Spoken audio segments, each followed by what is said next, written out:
Bismillahirrahmanirrahim. Assalamualaikum warahmatullahi wabarakatuh. Alhamdulillah. Alhamdulillahi wa kafa wassalatu wassalamu ala nabiyil mustafa wa ala alihi wa ashabihi ahlus sirki wal wafa. Ashhadu an la ilaha illallah al-malikul haqqul mubin wa ashhadu anna muhammadan abduhu wa rasuluhu as-sadiqul wa'dil amin. Asyhadu an la ilaha illallah wahdahu la syarikalah wa asyhadu anna muhammadan abduhu wa rasuluhu alladzi la nabiyya ba'dah. Rabbi israh li sadri wa yassir li amri wahlul 'uqdatam min lisani yafqahu qawli.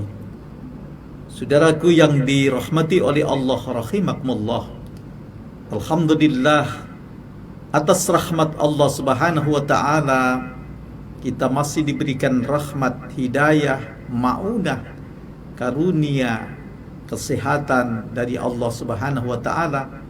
Mudah-mudahan Allah selalu menjaga, memelihara kita dalam keberkahan rahmat, kasih sayang dan penjagaannya.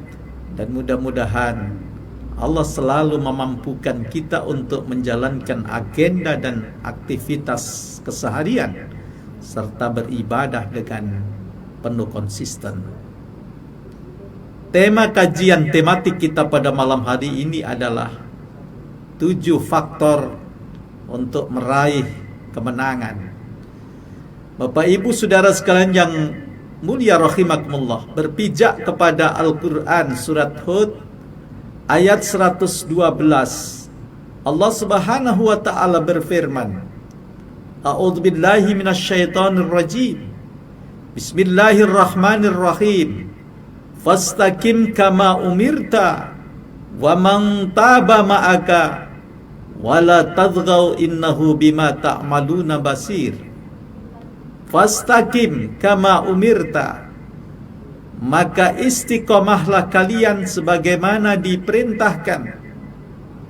Bapak, Ibu dan saudara sekalian yang mulia rahimakumullah, Allah menyuruh kepada kita agar kita menjadi pribadi yang istiqomah, pribadi yang konsisten, pribadi yang memiliki keteguhan dalam pendirian, dan pribadi yang memiliki komitmen. Ini adalah modal dasar pertama yang harus dimiliki oleh setiap pribadi yang ingin hidup kemudian keluar sebagai pemenang dalam kehidupannya. Karena disadari bahwa kehidupan di dunia itu adalah medan kompetisi, medan ujian dan medan amal. Khalaqal mauta wal hayata liyabluwakum ayyukum ahsanu amala. Diciptakannya kehidupan dan kematian untuk kita itu adalah sebagai medan ujian amal soleh bagi kita. Allah ingin lihat siapa yang terbaik di antara kita, Bapak, Ibu dan saudara-saudara sekalian. Kemampuan kita untuk lulus menghadapi ujian Allah Subhanahu wa taala harus didukung dengan sikap istiqomah kita. Kita butuh yang namanya kuwatul iltizam, kekuatan komitmen, kekuatan konsistensi, Bapak, Ibu dan saudara sekalian yang mulia rahimakumullah. Dan kekuatan konsistensi ini tidak akan muncul bila kita tidak melatihnya, Bapak, Ibu dan saudara sekalian. Sikap istiqomah, konsisten dan komitmen itu harus dibangun di atas dasar lillah, karena Allah Subhanahu wa taala. Dan kemudian yang kedua adalah lil Islam, karena Islam. Kalau kita hidup tidak lillah, Bapak, Ibu dan saudara sekalian, itu akan lelah dan capek dan banyak menggerutu, banyak mengeluh, banyak baper, Bapak, Ibu dan saudara sekalian yang mulia rahimakumullah. Tapi kalau kita lillah, Masya Allah, seberat apapun penderitaan yang kita alami, sesulit apapun jalan yang kita lintasi, dan lain sebagainya, kita akan merasa enjoy sama sekali. Karena kita sadar bahwa jalan yang dilalui oleh para pendahulu kita lebih terjal dan lebih berat, lebih sulit dari medan yang kita hadapi, Bapak Ibu dan saudara-saudara sekalian yang mulia rahimahullah. Lalu yang kedua adalah lil Islam. Dasar istiqomah itu adalah karena untuk Islam, untuk kemuliaan din kita, untuk izul Islam wal muslimin. Itulah yang membuat kita memiliki daya tahan dalam menjaga ritme kehidupan kita, dalam menjaga dan menghadapi tantangan kehidupan yang berat ini, karena ada harapan yang dinantikan, Bapak Ibu dan saudara sekalian yang mulia rahimahullah. Nah, yang kedua, setelah prinsipnya benar, maka konsep istiqomah itu adalah harus ma'allah dan ma'al Islam atau bil Islam. Istiqomah itu konsepnya harus bersama Allah Subhanahu wa ta'ala. Hidup merasa disertai Allah Subhanahu wa ta'ala. Hidup bersama Allah itu nikmat. Betapapun tantangan kehidupan kita ini berat, beban yang kita pikul ini tidak ringan, kalau bersama Allah itu akan dimudahkan. Allah berjanji, innallaha ma'alladzina taqaw walladzina hum muhsinun. Allah itu akan menyertai dan bersama-sama dengan orang yang bertakwa, serta bersama dengan orang-orang yang berbuat baik. Saat kita menjalani hari-hari kehidupan yang penuh dengan tantangan, penuh onak dan duri, penuh ujian dan lain sebagainya, insya Allah Allah tidak akan biarkan kita sendirian. Jangan kita merasakan bahwa kesulitan yang kita hadapi hanya akan kita bisa selesaikan sendiri. Jangan. Bagi dengan Allah Subhanahu wa ta'ala. Mohon kepada Allah Subhanahu wa ta'ala agar dikeluarkan dari masalah yang membelit hidup kita, agar kita dikeluarkan dari berbagai problema kehidupan kita, dan lalu diberikan jalan keluar yang terbaik, Bapak Ibu dan saudara sekalian. Itulah yang disebutkan oleh Allah dalam Quran, wa may yattaqillaha yaj'al lahu makhraja wa yarzuquhu min haitsu la yahtasib.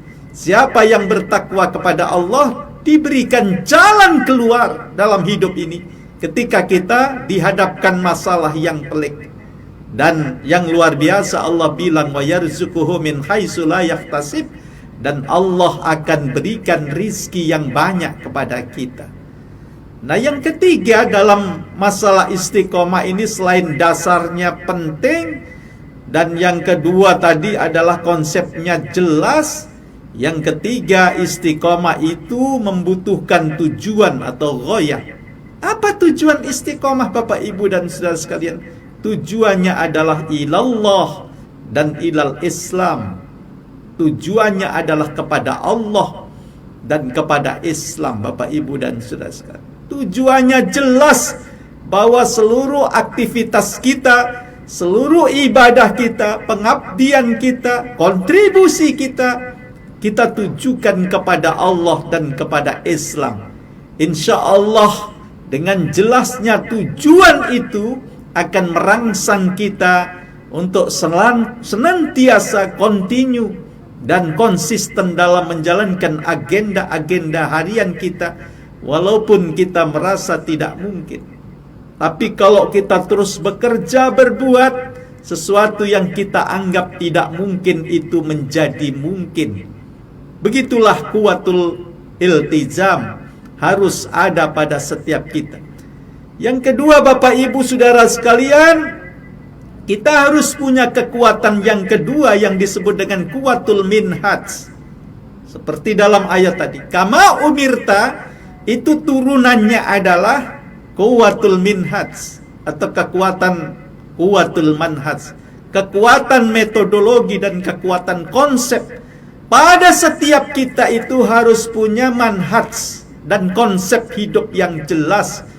Dan konsep hidup kita itu harus didasarkan pada sumber wahyu, yaitu Al-Quran dan Sunnah Rasulullah SAW. Pelajari hikayat para sahabat, pelajari pula hikayat para tabi'in, para tabi'it tabi'in, para salafus soleh yang telah menorehkan sejarah perjuangan yang memberikan konsepsi kesuksesan Bapak Ibu dan saudara sekalian. Jadikan mereka itu sebagai teladan dalam kehidupan. Insya Allah kita akan menemukan jalan. Yang paling penting bagi kita semuanya itu, asaskan kehidupan kita ini dengan perencanaan dalam hidup. Apakah kita ingin sukses dalam hidup di dunia, apalagi sukses dalam meniti jalan kehidupan di akhirat nanti. Rencanakan kesuksesan itu Bapak Ibu dan saudara. Inilah yang disebut dengan plan. Yang kedua, perencanaan itu tidak boleh ditinggalkan di meja atau di laci. Perencanaan itu harus dikunyah-kunyah, harus didalami, dimengerti, lalu setelah itu dikerjakan. Do Bapak Ibu dan saudara sekalian. Plan do dilaksanakan dengan penuh tanggung jawab. Usahakan kita punya energi yang lebih dalam melakukan agenda yang diberikan oleh Allah Subhanahu wa Ta'ala dan Rasulnya. Apalagi agenda itu kita bikin sendiri Bapak Ibu dan saudara sekalian. Usahakan kita bisa mengerjakan 100% tuntas Bapak Ibu rahimakumullah. Kalau sudah do, maka langkah yang ketiga adalah kita lakukan cek. Plan do cek. Kita lakukan evaluasi Bapak Ibu dan saudara. Kita evaluasi apakah kemampuan kita melaksanakan program perencanaan itu memang maksimal atau optimal Bapak Ibu dan saudara sekalian. Apakah target tercapai sebagaimana yang kita inginkan bersama, ataukah kemampuan kita dalam melaksanakan program itu di bawah dari target. Misalnya kita bisa mencapai 80% dari perencanaan. Itu pun sudah bagus Bapak Ibu dan saudara sekalian. Kita evaluasi. Kalau ternyata jauh dari target, kita evaluasi apa sebabnya Bapak Ibu dan saudara sekalian. Dan kita harus mampu objektif, baik itu terhadap diri kita sendiri. Kalau misalnya capaian agenda kerja dan operasional di lapangan itu melebihi dari target dari program yang dicanangkan, berarti kita termasuk orang yang sukses Bapak Ibu saudara sekalian. Kalau gagal program itu kita kerjakan di bawah standar dari target yang dicanangkan, maka ini menjadi gagal Bapak Ibu dan saudara sekalian. Kita tidak bisa menerjemahkan pikiran-pikiran kita sendiri saat kita melakukan perencanaan program yang kita bikin Bapak Ibu dan saudara sekalian. Dalam tingkat eksekusinya ternyata tidak menggembirakan dari program yang kita canangkan. Kita bisa lakukan reward and punishment dalam diri kita. Kalau sukses, reward diberikan. Kalau gagal, maka ada punishment, ada sanksi. Sanksinya boleh dalam bentuk apa saja. Yang paling penting kuncinya adalah mengedukasi. Bapak Ibu dan saudara sekalian yang dirahmati oleh Allah rahimakumullah, itulah konsep perencanaan yang kita inginkan. Baru yang berikutnya adalah action. Kalau ternyata kemampuan kita melaksanakan program di bawah standar Bapak Ibu dan saudara sekalian, capaian hasilnya tidak sesuai dengan harapan, maka harus ada perbaikan, harus ada remedi, harus ada action, diperbaiki lagi Bapak Ibu dan saudara sekalian, sehingga terjadi peningkatan amaliyah yang luar biasa. Bila kita mampu membuat perencanaan program di dunia dan sukses, dan mengantarkan kita menjadi orang yang sukses sebagaimana harapan dan cita-cita kita, apakah sukses jabatan, sukses karir, sukses menjadi miliarder, sukses menjadi orang yang punya kemampuan, dan lain sebagainya, dan lain sebagainya. Apalagi ketika kita ingin sukses di hadapan Allah Subhanahu wa ta'ala, menjadi orang yang mulia, menjadi orang yang terbaik, menjadi orang yang sukses dalam menjalankan agenda amal selama hidupnya di dunia. Semuanya itu dibutuhkan perencanaan yang matang, sehingga kesuksesan di dalam kehidupan di dunia ini tidak berakhir saat kita meninggal, tapi kesuksesan dunia itu pengantar, menjadi jembatan untuk mencapai kesuksesan di hadapan Allah Subhanahu wa ta'ala. Itulah yang kita harapkan. Sekali lagi, bahwa power yang dibutuhkan oleh setiap mereka yang mengejar kesuksesan dan kemenangan pada bagian yang kedua adalah quwwatul minhaj. Yang ketiga Bapak Ibu Saudara sekalian adalah quwwatur ruhiyah wal ma'nawiyah. Tadi dijelaskan waman taba, dan orang-orang yang bertaubat. Fastaqim kama umirta waman taba, dan orang-orang yang bertaubat. Kira-kira kalau ada hamba yang mau bertaubat kepada Allah, itu menunjukkan rasa takutnya kepada Allah. Di sana yang muncul adalah quwwatur ruhiyah, kekuatan spiritualitas Bapak Ibu dan saudara sekalian. Kalau kita ingin menang, maka milikilah kekuatan spiritualitas yang tinggi, dan kekuatan spiritualitas itu dapat dibuktikan bagaimana seseorang itu membangun ikatan terbaik dengan Allah, membangun quwwatus silah ma'allah, mantapkan hidup kita ini dengan memantapkan akidah dan tauhid kita. Lalu kita dukung dengan pelaksanaan ibadah yang mantap, kita dukung pula dengan dimilikinya akhlak yang terpuji, dan kemudian kita mantapkan dan kita dasarkan diri kita dengan potensi amal soleh. Apakah amal yang langsung terkait dengan Allah ataupun dengan sesama umat manusia? Kuncinya kita harus menjadi orang yang bermanfaat bagi manusia.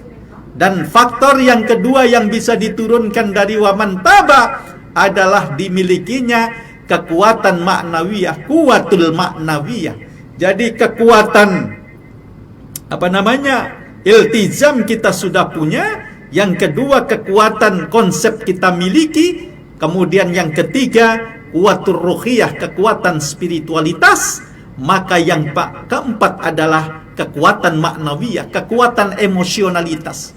Orang yang emosionalitasnya hidup, itu berarti dia punya kepekaan, punya jiwa yang sehat Bapak Ibu dan saudara sekalian. Kejiwaan yang sehat pada setiap diri, pada setiap pribadi, itu menunjukkan bahwa dia cerdas. Bukankah cerdas itu disebutkan al-qayyisu mandana nafsahu wa amila lima ba'dal maut. Orang yang cerdas itu adalah orang yang bisa mengendalikan dirinya, memanage dirinya, kemudian dia mau beramal untuk bekal kematiannya.